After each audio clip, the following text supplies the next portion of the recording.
This episode of Total Retail Talks is being sponsored by Sailthrough, which helps retailers like Betabrand, JustFab, and Alex and Ani get ahead of their customers through automation, personalization, and predictive analytics. With Sailthrough, Betabrand, this episode's interview has increased repeat purchases by 42%, increased email revenue by 17%, and increased total purchases by 12%. Get in touch with Sailthrough today at success@sailthrough.com. Welcome to Total Retail Talks, your podcast channel for retail knowledge. Hello, and welcome to episode 66 of Total Retail Talks. I'm Joe Keenan, Executive Editor of Total Retail. Today I'm joined by Aaron Magness, Chief Marketing Officer for Betabrand, an apparel retailer and crowdfunding platform. We're going to be discussing how Betabrand is using alternative payment methods on its website to help drive increased conversions. Thanks for joining me, Aaron. Hey, thanks for having me. Really appreciate it. Yeah, so first question, let's talk about why alternative payment methods are a valuable option for Betabrand and its customers. I think that just general commerce in, overall has changed over time, and people's reliance upon credit has diminished. People's trust in banking systems sometimes have diminished, and there's all these different things that go into those decisions. So for us, as new opportunities come along, we've sort of been early adopters in the alternative payment methods. So we're very early in accepting things like Bitcoin. We're early in accepting things like Affirm, which allows people to, better plan for their purchases and spread payments over time. So I think the main point is to understand that as, people change, retailers and e-commerce companies have to change along with them and not force them into this box that is most convenient historically for the retailer. Yeah, I guess giving them more flexibility, right? In the end, I guess that's what you want to do. That's exactly it. I mean, I think it's the same reason most places don't just accept Visa or just accept American Express. You want to provide choice. And then as technology has changed, well, choice now changes as well. I think where it becomes interesting is, okay, are there these alternative payment methods, or do you just keep adding more wallets to your checkout? I think both have opportunities and some risks. And that's what you need to balance as a business. So you mentioned working with Affirm. Can you just talk a little bit about how Betabrand is using Affirm's payment solution? Definitely. So what Affirm allows you to do is when you place an order, you get real-time financing, so you can split the payment over X number of months. So for the consumer, what it encourages is better planning for your finances, and then also allows you to make larger purchases because you're dealing with monthly payments of $13, $15, $20, whatever it is, over what you actually select. So what we have found is people who check out using Affirm have about a 35 to 40% higher average order value, and it's made up of people buying multiple products. So it's been a benefit. We haven't really done much marketing around it. It's available on product page and on in the checkout funnel. So we're excited to see this early adoption and a fundamental shift in the behavior of people that do check out with Affirm.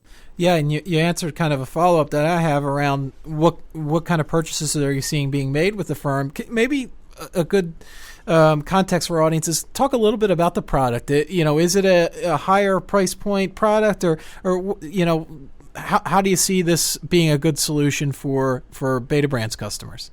Definitely. Well, first, and that's a great point. If you don't know Betabrand, it's your soon-to-be favorite apparel company.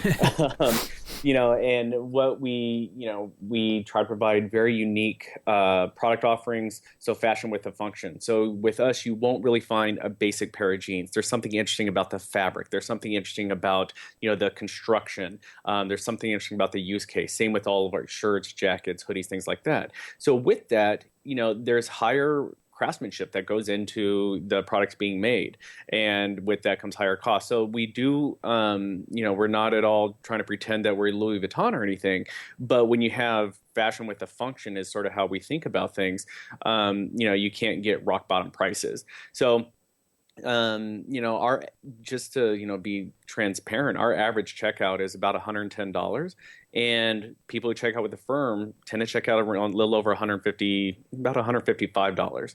So, there is a fundamental change that people are buying the pants and the shirt that goes with it, the dress and the coat to go along with it. And that behavior is exciting, again, because it's not something we're encouraging. I think with anyone, as you launch a new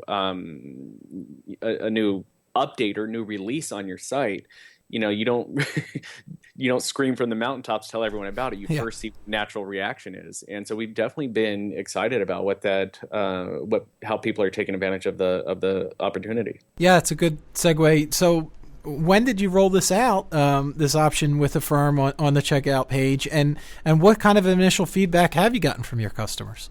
So we've been a little less than 3 months now. So the upside that we've seen, which was practically immediate and has been steady all along, is this average order value. So that's very interesting, very exciting, and I think allows people to purchase things with better planning. What it appears is that, and then now we start getting to, we'll have more detail the longer we're live with them. What it appears is that people that are checking out with Affirm do tend to be younger.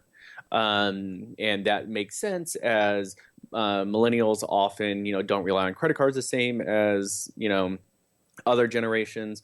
And they like to take better planning of their finances. So that makes sense. And then the other thing, from an early read, it appears that people who check out with Affirm do tend to be a little bit more loyal. Now, again, we're less than 3 months, so anyone in e-commerce, I don't want to, bore, but it does appear that they're a little bit higher than on a repeat purchase rate than our standard customer. And that's something that we'll be watching closely, because if we're able to get a younger customer that is more loyal and has higher checkouts, I mean, that's a pretty big win for us. Yeah, right.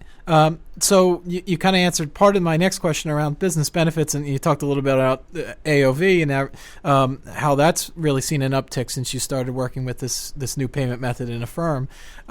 Any other business benefits that you're tracking, or you might not even see yet, but potentially hope to see? Maybe conversion rate increase and some other metrics that you're hoping to see a positive increase in? Definitely. I think, so top of mind is making sure that checkout funnel is effective. I think, anytime you add something to the funnel, you watch it very closely. So, we haven't seen any negative impact there. I think what I'm most interested in being able to test is if people can more effectively reduce their payment and schedule on a monthly basis, may they be less reliant upon discounts and offers. I think that's where it becomes quite interesting. If, a specific cohort of customers historically would come in, looking for a 10% discount, well, what if they don't get a 10% discount? They just split their payments across. The value of that may actually be increased for that customer. So we may be able to trade off there. And now as a company, and since we crowdsource design ideas and crowdfund them to life, it's not like we sit on a lot of inventory liability versus traditional retail. But, we still have, your same standard retail sales throughout the year. But if we can augment that by reducing the sales and offering a better payment incentive that may be more beneficial to that consumer, then you're able to grow from a market expansion or a margin expansion perspective. Yeah, and we've talked a lot about the customer experience, but from Betabrand's perspective, is it more profitable to be processing orders that are coming through this Affirm, or would you versus say a standard Visa or MasterCard type order, or is it is it kind of a wash? Can you talk about that? Yeah, from a charge perspective, it's a wash for the brand. I think where the benefit is if I can get you to purchase a $100 product for $100 split over 6 months versus a $100 product at 10% off, then we're better because as a retailer, we're made whole right away. So we're able to discount. The goal to be able to test into is reduce the discounting for different segments and just providing them the opportunity to take advantage of better payment timing. So it helps the consumer, which in the end, hopefully they take more advantage of. And then it helps us because we're not discounting products as much. Yeah, very, very interesting.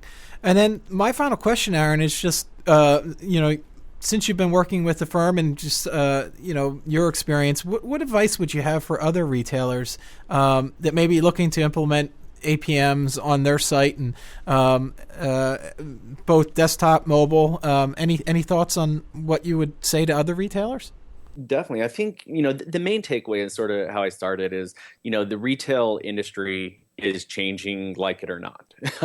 And consumers' behavior is changing like it or not. They want to be participatory with the brand, which is something that hopefully Betabrand does really well by working with the crowd on numerous aspects. And they want things to be easy. The reason that your checkout funnel looks the way it is because that's how it had to look on a giant desktop, 10 years ago. And a lot of things have changed since then. So the fact that everyone has the most powerful computer in their pocket, improving the mobile checkout experience, reducing clicks should be top priority for, everyone. So providing options for consumers so that they're checking out in a means that they want to, and providing fewer clicks at checkout, both of those need to go hand in hand. And then finding partners that are the right solution to provide that, it should be a top priority to really seek out. You bring up a good point there around mobile, and we really didn't talk much about mobile, but are you seeing a different behavior from your customers on mobile as far as adoption of APMs versus on desktop, or is it pretty similar? What experience have you seen there? So right now, I don't see much difference. But what I'll be looking at is on the repeat customer rate, because once you have everything dialed in, your account holder, or if you already paid with Affirm, it becomes as close to one click as possible.